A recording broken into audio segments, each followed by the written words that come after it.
You've probably admired beautiful mountain landscapes. Perhaps you've seen pictures of a volcanic eruption.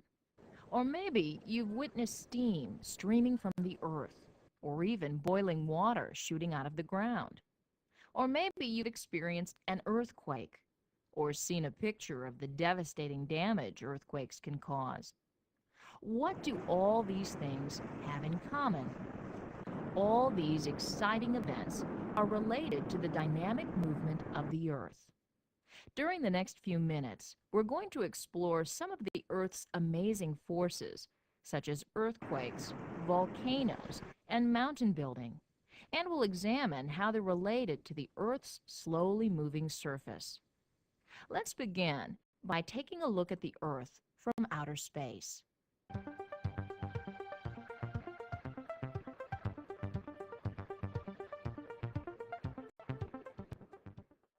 The view of Earth from space shows a mostly blue planet dominated by water. That water is interrupted by large pieces of solid land called continents. Look closer, and the continents look like pieces of a giant jigsaw puzzle. They even appear to fit together. People throughout the ages have wondered if this was a coincidence or if there was a deeper explanation. Other questions perplex scientists, such as why are fossils of the same organism found on widely separated continents, which today have very different climates? And why did the same types of rock appear on different continents thousands of miles apart? In 1912, a scientist by the name of Alfred Wegener proposed a very innovative idea on the origin of the continents. Building on the work of previous scientists, Wegener proposed that present-day continents once were joined together in a large supercontinent called Pangaea, which means all Earth. His theory stated that over time, the continents drifted away from each other to their present-day positions. Wegener compiled several pieces of evidence to support this theory of continental drift. Perhaps the most convincing evidence was the geographic fit of the continents. For example, notice how Africa and South America fit together so well. Wegener also cited fossil evidence, stating that fossils of the same organism were found on different continents, suggesting the land masses were once connected. For example, a plant fossil called Glossopteris was found on 4 different continents, including Antarctica, an icy continent where this plant could not grow today. Similar glacial effects on all 5 continents further supported the notion that continents were once connected. Rock structures and even mountain ranges which end abruptly at the edges of continents and pick up on the edge of another continent also provided evidence. In spite of all the evidence proposed by Wegener, his theory of continental drift did not gain widespread acceptance for several decades.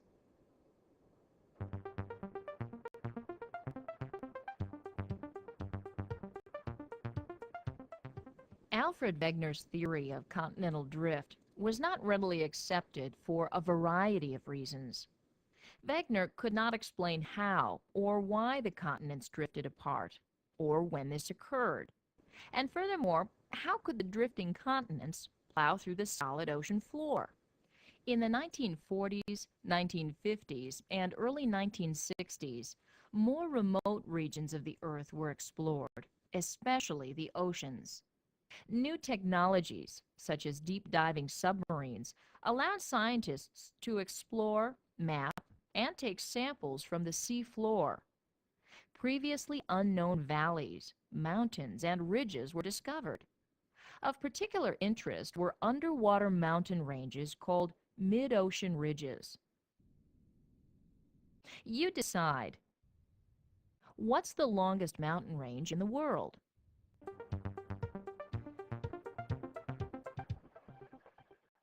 Maps from the ocean floor revealed that the mid-ocean ridges form the longest mountain range in the world, over 80,000 kilometers in length. Explorers also discovered that tremendous volcanic activity occurred along mid-ocean ridges, in large cracks called rift valleys. In the early 1960s, it was proposed that at the mid-ocean ridges, the seafloor was actually separating. According to the theory of seafloor spreading, the seafloor is moving, and segments of the seafloor separate at mid-ocean ridges. This is where lava wells up from rifts and forms a new ocean floor. This was a key theory, and that it helped explain how the continents moved. Scientists surmise that instead of the continents drifting, they actually rode on top of drifting pieces of the ocean floor. As the ocean floor moves, it takes a continent with it. Rock samples from the seafloor added further evidence to support the theory of seafloor spreading. Scientists found ocean floor rocks to be relatively young, especially compared to rocks found on the continents. This present-day image illustrates the relative ages of seafloor rocks on the mid-Atlantic ridge. The youngest rocks in red are located closest to the separating plates, and the older green rocks are located further away from the ridge. Another piece of evidence supporting seafloor spreading relates to the magnetic orientation of minerals in basaltic rocks found in the ocean floor. Basaltic rocks emit a magnetic field which aligns itself with the poles of the Earth. Scientists found that magnetic fields in the ocean floor basalt coincide with changes in Earth's magnetic orientation over time. Furthermore, scientists found a matching pattern of parallel magnetic stripes on either side of the mid-ocean ridges. This indicates a new ocean crust was being added at the same rate, further supporting the notion of seafloor spreading.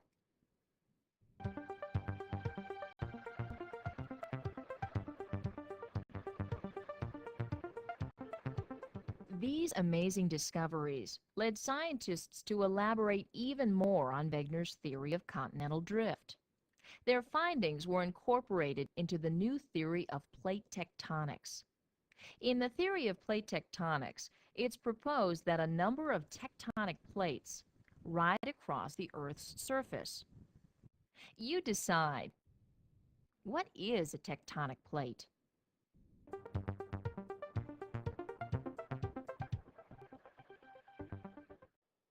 Tectonic plates are made up of the crust and upper mantle, which when combined make up the lithosphere. The thickness of the plates can be compared to the thickness of the skin on this apple. Plates vary in thickness, but average around 100 kilometers thick. The lithospheric plates are less dense than the hot, partially molten mantle below and float on top of the denser asthenosphere, much like ice floats on a lake. There are 7 major lithospheric plates. In many cases, lithospheric plates carry continents. The largest plate is the Pacific Plate. There are a number of other smaller plates, including the Juan de Fuca Plate, located off western North America.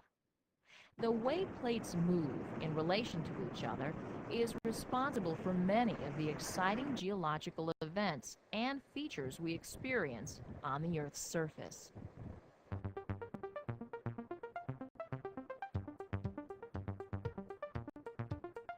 These mountains are part of the Cascade Mountain Range, a range of mountains running from southern British Columbia through northern California. The Cascade Range contains numerous volcanoes, such as Lassen Peak, Mount Shasta, the recently erupted Mount St. Helens, and even Crater Lake, the former site of a huge volcano which exploded, leaving this large caldera, which eventually filled in with water. You decide, what force formed these volcanic mountains?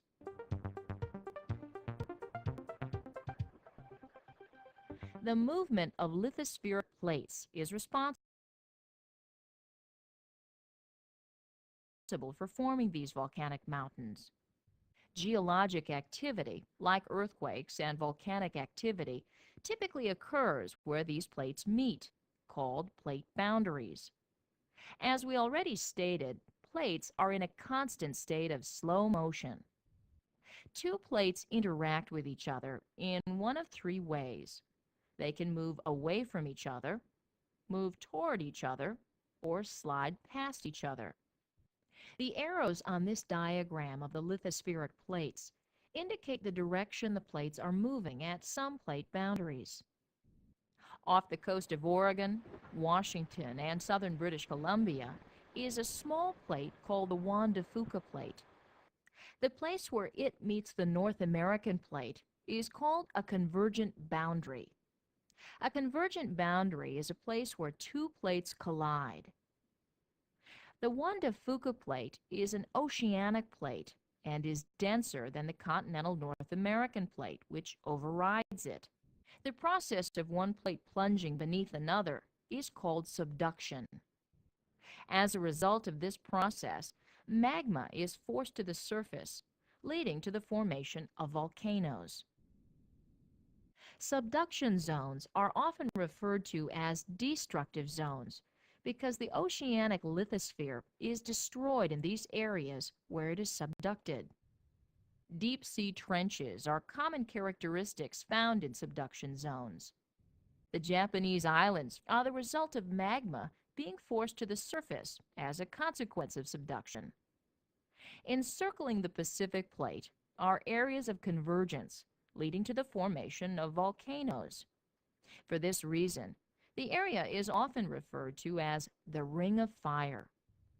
The Ring of Fire is also known for intense earthquake activity. When continents converge, as is the case of India and Asia colliding, mountains often form.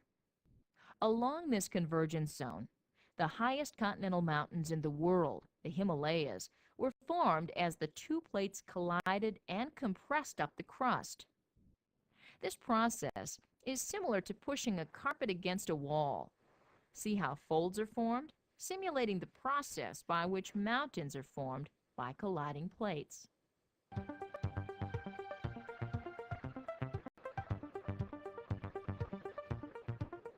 As we discussed earlier, scientists discovered that at many places on the ocean floor, the seafloor is spreading. Seafloor spreading is characterized by two plates moving away from each other. A divergent plate boundary forms where plates are separating. Mid-ocean ridges are the result of plate divergence. Most of the Earth's volcanic activity occurs along diverging plate boundaries. You decide, where is most of the Earth's new crust found?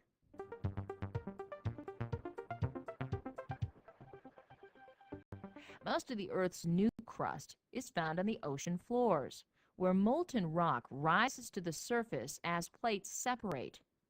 Divergent plate boundaries are often referred to as constructive regions because new crust is created. A third type of plate boundary occurs where plates slide past each other.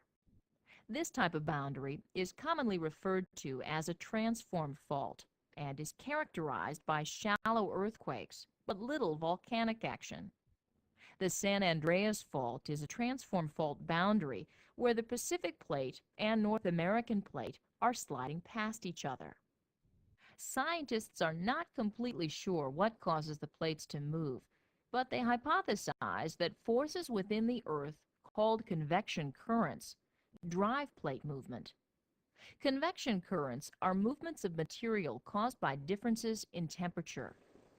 Convection currents can be seen in this boiling water, where the hot water rises from the bottom, then cools and sinks. If you were to bore into the Earth, you would find the temperature increases the deeper you go. In the mantle, Earth materials are very hot, existing in a plastic-like state. Nearer the surface, the cooler material sinks, and in turn, hotter material rises. This process is repeated, forming a circular moving convection cell. It's believed that this circular motion causes the plates to move.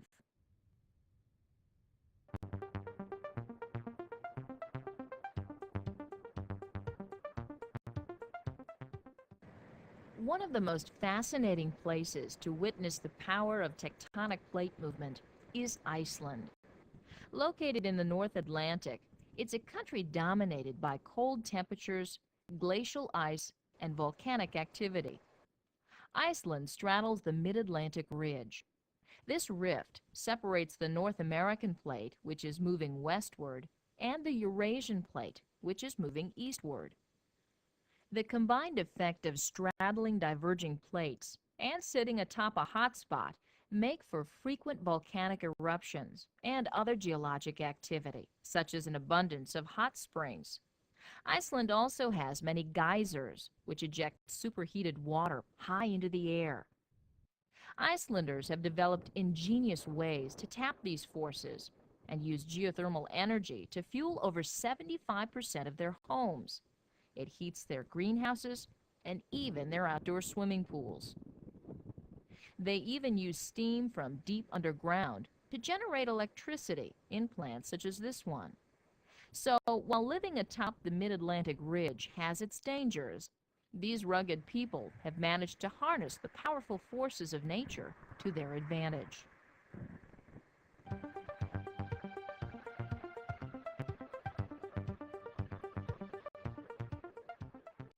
During the past few minutes, we explored some of the theories which help us better understand the dynamic geologic movements of our planet. We studied the theory of continental drift and how, with the addition of more information, the theory of plate tectonics developed. The key aspects supporting the theory of plate tectonics were discussed, including the discovery of mid-ocean ridges, seafloor spreading, and geologic evidence from the seafloor. We also took a quick look at how plates can interact with each other along plate boundaries, and how these interactions may be responsible for many exciting features. So, the next time you see a mountain range, hear about a volcanic eruption, or see a picture of a geyser, think about some of the amazing things we learned about plate tectonics. You might just look at the world a little differently.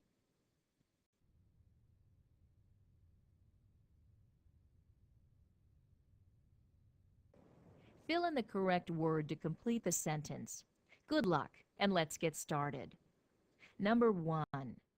Wegener introduced the idea of continental.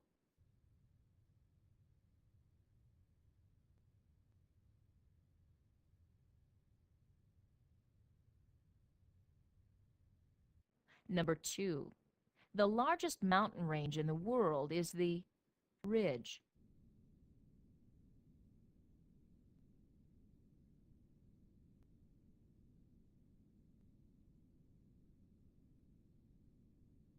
Number 3. It was found that oceanic rocks are then rocks on continents.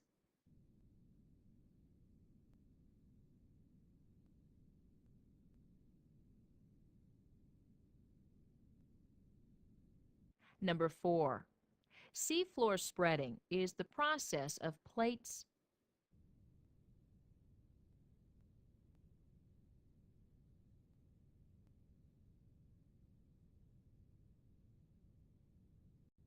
Number 5. Tectonic plates consist of the and the upper mantle.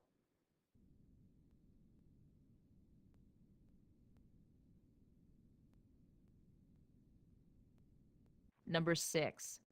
The largest plate is the plate.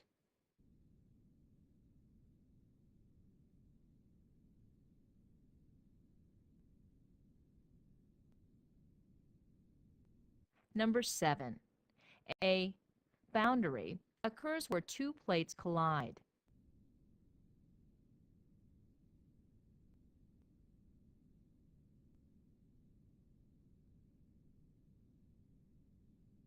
Number 8.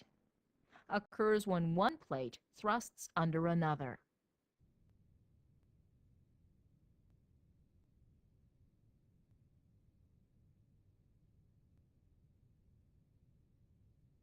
Number 9. The San Andreas Fault is a fault.